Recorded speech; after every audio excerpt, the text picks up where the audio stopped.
რეფერალური საავადმყოფოს ადმინისტრაციის მიმართ პრეტენზიები აქვთ კლინიკის მოსაზღვრად მდებარე კორპუსის მცხოვრებლებს.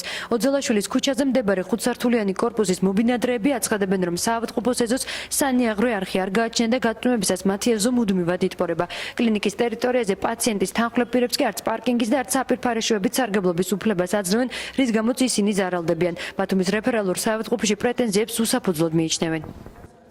Დოუკეთა კარები, წყალი არ აქვს ეზოში, რომ წყალი დალიონ.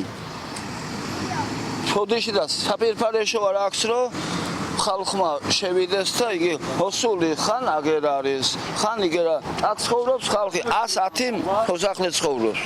დღეირო დაიწყება სამუშაო დღეებში, ხანქნების ადგილი არ არის. ფინუჟდენი აი გავაკეთეთ. ჩასაკეტი. საავადმყოფოს ტერიტორიაზე არსებული რესურსით ინფრასტრუქტურა მოწესრიგებულია და იმ სახლს რო შეხედოთ დაინახავთ ის სახლი რას აკეთებს.